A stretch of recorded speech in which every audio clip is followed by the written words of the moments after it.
Okay,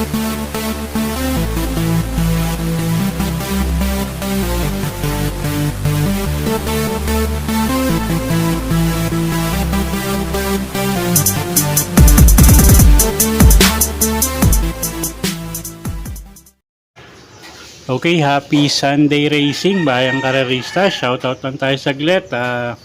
Happy racing kay Boss Ernesto Cruz, watching from Sydney, Australia, no?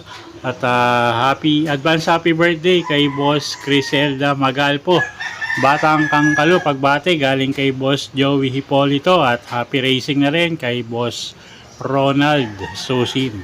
Okay, so Sunday racing tayo at 7 karera nga tayo for Sunday racing at start time natin alas 2 ng hapon. Meron tayong isang highlight race, yung sprint race natin. Okay, simulan natin mga giya natin para sa araw ng linggo, August 24, race 1 tayo. Start ng winner take all. Okay, first choice natin dito, kalahok numero 3, Candy and Wine. J.A. Pastoral yung re-renta dyan, isang imported horse, 3-year-old and above maiden race to placers, distansya 1,400 meters.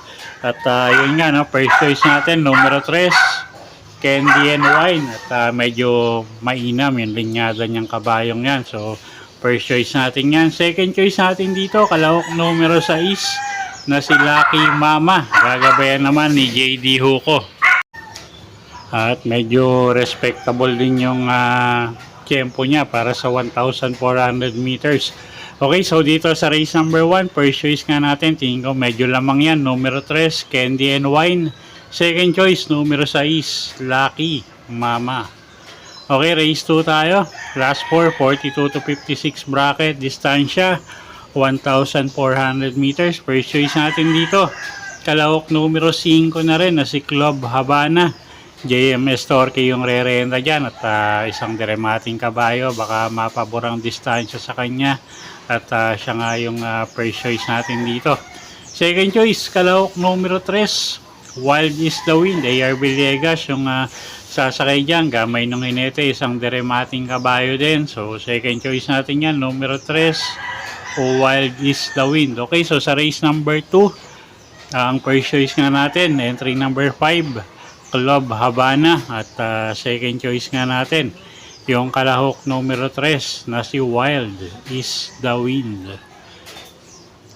Okay, race 3 tayo, na start ng pick 5. Ito yung Pilracom 4-year-old and above sprint race, distansya 1,000 meters. At yun nga, 5 kalahok matutulin. At first choice nga natin dito yung kalahok numero 2 na rin na si Worshipful Master, galing sa isang impresibong panalo, Mark Gonzalez yung re-renta dyan, regular rider niya. So tingin ko walang magiging problema. Second choice natin, tingin ko makakalaban na rin yung kalahok numero 5 na si Secretary. Alison Pabilik yung re-renta dyan, gamay din ng hinete. At alam din naman natin na may tulin tong kabayong to, so siya yung second choice natin. Okay, so dito sa race number 3, 4-year-old and above sprint race, first choice nga natin numero 2, Worshipful Master. At second choice numero 5, Secretary. Okay, race 4 tayo, start ng pick 4, class 5, 17 to 41 bracket, distansya 1,400 meters. First choice natin dito, numero 4 na rin na si Hakim. Elvin Abre yung re-renta dyan, medyo mababa yung laban niya ngayon. So first choice natin yan, tingin ko nga medyo lamang yan, no? So first choice numero 4, Hakim. Second choice, kalahok numero 5, Amor My Love, gagabayan naman yan ni Jeff Bakaykay. At pag tumakbo ng maayos yan, tingin ko malaki rin ang panalo. Okay, so sa race 4, first choice nga numero 4, Hakim. At second choice nga natin yung kalahok numero 5 na si Amor My Love. Okay, next race tayo, race number 5. Race 5, class 5, 17 to 41 bracket, distansya 1,400 meters. Okay, medyo magulong karera to, no? Ang daming may panalo dito. First choice natin dito, numero 4, Catalytic.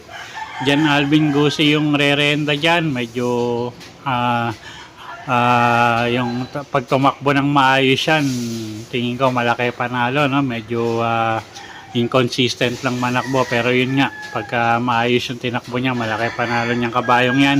Second choice, kalahok numero 11, Mythic Layla. Berjomel Galliera yung sasakay dyan, gamay nung hinete yan. At pwedeng pangsama, pangdehado, yung kalahok numero 5 na si Snow White. At kalahok numero 7 na si Electrify. Okay, so sa race 5, first choice nga, numero 4, Catalytic. Second choice, kalahok numero 11, Mythic Layla. At pwedeng pangsama pangdehado, yung kalahok numero 5 na si Snow White. At kalahok numero 7, Electrify. Okay, race 6 tayo. Class 5, 17 to 41 bracket, distansya 1,400 meters. Okay, first choice natin dito, yung kalahok numero 4 na rin na si Potential. Gagabayan niya ni Berjomel Gallieta. At gamay din ng hinete yan, no? Napapatakbo niya ng maayos yan. So, first choice natin yan, numero 4, Potential. Second choice, kalahok numero 7 na si couple entering Clairvoyant at Misha. Parehas diremating kabayo. Sila yung napipisil natin na pwedeng magbigay ng laban sa kalahok numero 4. Okay, so sa race number 6, first choice nga natin, entry number 4, Potential.